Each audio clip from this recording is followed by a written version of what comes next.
Okay, ladies and gentlemen, here we are just a few days later, and the weather has changed for the colder, that's for sure. Let me put my gloves on real quick. Oh yeah. It's October 29th. Tuesday. And here I am. It was rain this morning, and my daughter down south said they had snow this morning. But now it has turned to kind of hail-like, very small. Now it's just turning a little bit from very small hail pellets to maybe some smaller snowflakes. And that's what we're dealing with. So it looks like Halloween's probably going to be cold this year.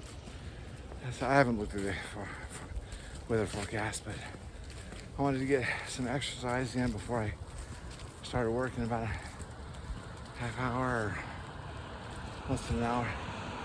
And I thought I might as well kill two birds with one stone. We're getting close to election time. I'm pleased with the way things are going.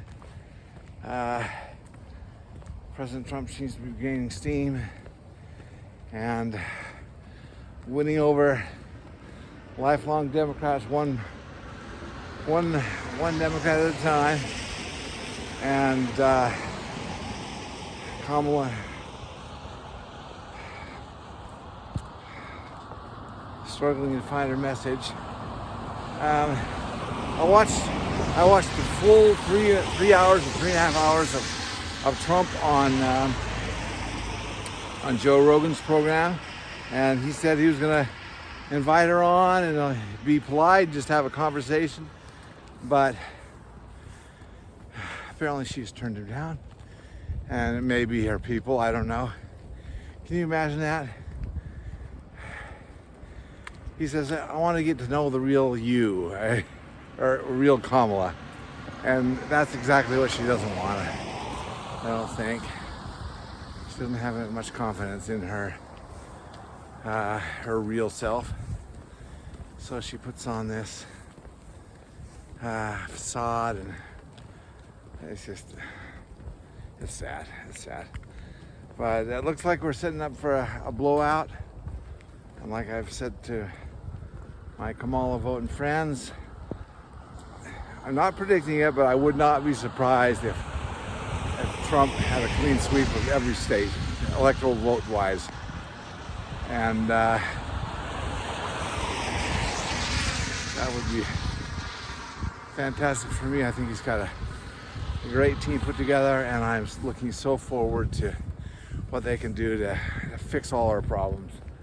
And heavens knows we've got a lot of them, and many of them, most of them were created or made worse by the current administration. So, anyways, if that doesn't get this video blocked, then maybe I'll try to say a little bit more. But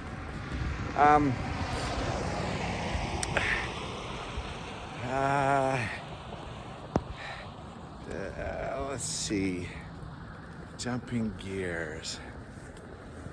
I know from the church side, there's been a lot of talk about polygamy and Brigham Young, and whether polygamy was a false doctrine or not a false doctrine, or whether Joseph was involved or not involved.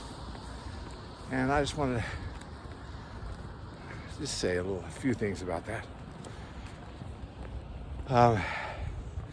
I'm not one that professes to be an expert in this area, but I have lately been using ChatGPT for almost everything, and and everything it gives you back is not always correct, but it will, if you know much about the subject and push back, it will begin to change the story. But I just presented a few simple questions about polygamy, and I'm not going to make any comment on it. one way or the other, but it sounds like the 132 the section of the Doctrine and Covenants 132 was clearly written by Joseph Smith, and it was according to ChatGPT. Emma disagreed from the get-go and tore it up, and he said that's no problem, I've got it memorizing. So in 1843, in the Nauvoo days, apparently, according to ChatGPT, and it seems like my church historian friends are friends in the church that are much better versed in this than I am, don't dispute it. But I guess in 1943, in the Nauvoo years before Joseph Smith died, he had his scribe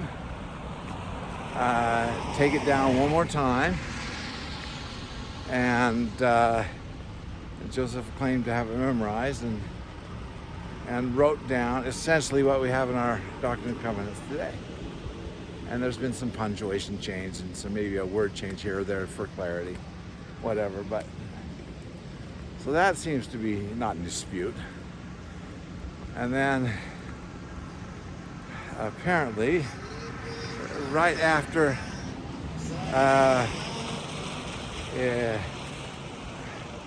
soon after Joseph was killed in 1844, or maybe not soon after. How can we say this? How should I say this? I'm not sure if I have all the facts right. But it never appeared in the Doctrine and Covenants, if I'm not mistaken, until the 1870s, when Brigham Young was a prophet, and there was some dispute amongst the leaders of the church whether it was legit or not, or of God or not, and then when Brigham finally died, he was of course outwardly living the law, but when he died in 1873, I think, soon after, the brethren of the church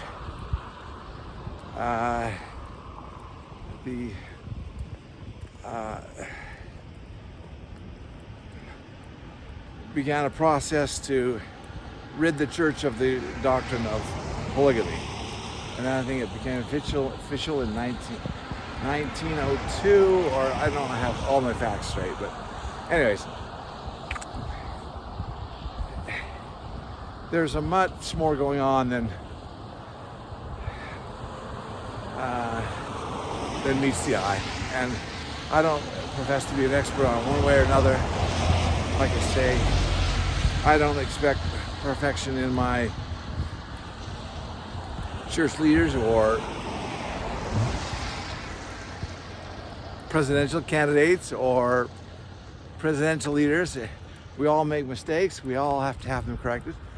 We all need a savior. And there's examples are replete in the scriptures of leaders, prophets, and such making mistakes, those mistakes are left in the scriptures as if to tell us they're not the object of our faith. Jesus Christ is. And so I don't let this issue bother me too much either way. But a few months ago, my son-in-law, who's a convert, his mother, who's not a member but a very good Christian, and has a huge problem with polygamy, he asked me to have a discussion with her and see if he can explain polygamy to her. And I thought, oh my heavens, I don't want to be put in that position because I'm not that well versed, and how can I explain away a practice or doctrine that will get us excommunicated today, but was okay then. And I said, I thought about it, and I didn't even want to have that conversation. So it put me in a very odd. I ended up not having a discussion with them, but it puts church members of today in a very awkward position of defending this practice that will get us excommunicated today, but it was of God. So, and that may be the truth. It may have been a temporary law or whatever, that we have the in the Old Testament,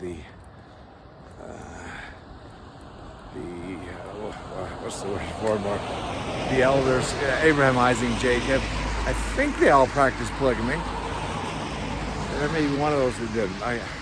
It's been a while since I've read that, so I need to go back and look at it. But apparently my son-in-law's mother's take on that is that was never approved by God in the first place, and in that sense they were sinning, I guess, or I guess you would call it. I didn't have this conversation. I just, through my son-in-law, I'm trying to understand her take on that. But either way, it puts you in a awkward position, and there's people I respect who come down on the side of, yes, Joseph Smith certainly did, even though there was no offspring, no progeny, that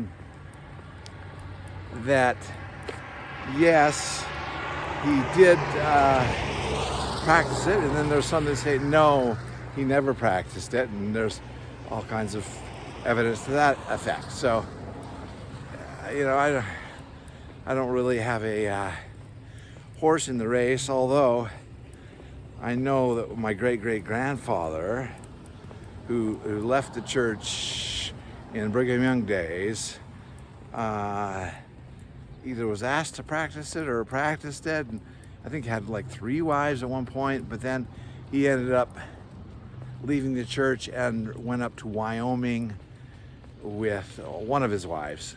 The other 2 probably remarried somebody else, and so anyways, this is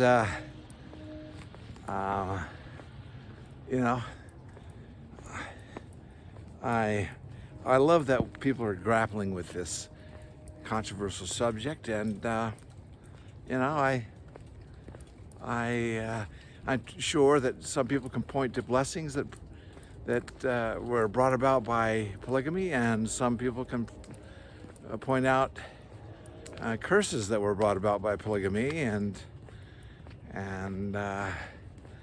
so either way, it's a part of our history that we can't run away from, and I have no intent of running away from it. But it's interesting how in this instance Chat GPT can be a kind of a good resource, because there's no emotion there at all. It just states the facts, or as the facts as it sees it. I mean, of course, it's taking from information that's available to it, but it's no emotion. It's like talking to Spock from Star Trek, and you can get it to kind of to change its mind when you present it with facts that don't match it. I do that when it comes to my 3 or 4 favorite conspiracy theories that I like to chat with Chat GPT on. And so yeah, it's part of our history, and we shouldn't run away from it. And when I say run away from it, it's fine. It will get you excommunicated today. Let's say that. So, anyways, it's interesting to as you listen to people grapple with this, and some members are just so what's the word, attached to one viewpoint or the other that they get so offended, and will just, you know, if you don't believe the way they believe, you're an apostate deserving of excommunication or something along those lines. But it's just like politics. It's just like the left and the right in politics. It's well, I wouldn't say just like it, but some people just cannot handle an opposing view, and I think you know what party that is when it comes to politics. They want censorship. They want to outlaw anything that's untrue in their mind, right? It's the truth according to them. It's so comical. But anyways, we're getting down to the wire on the election. It's funny how some members of my church that just cannot, would never vote for Trump, because I guess he's not enough like their bishop, or he's not perfect.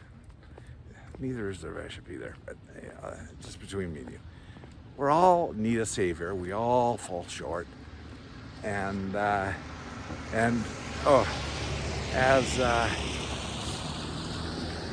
Christians, we profess to believe in redemption, right? And these things that Trump is accused of from decades ago, boy, they can't let it go. No. Of course, Kamala's been accused, and there's good evidence that she's done some pretty rotten things too, but that's okay.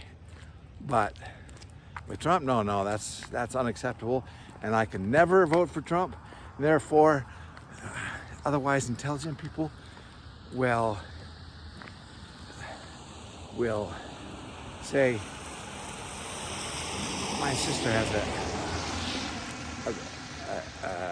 a judge friend who's a member of the church, who's a judge, and I think he's a conservative, basically a conservative, but he said, no, can't vote for Trump.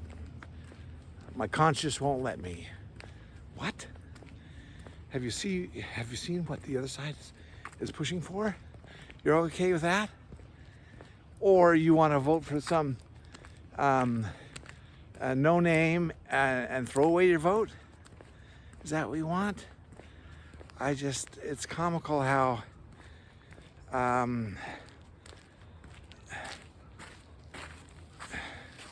people, yeah, and all the time they claim to believe in redemption, and do they not think that God can use an imperfect man? That's all God has is imperfect men. There's not a perfect soul on the earth, okay?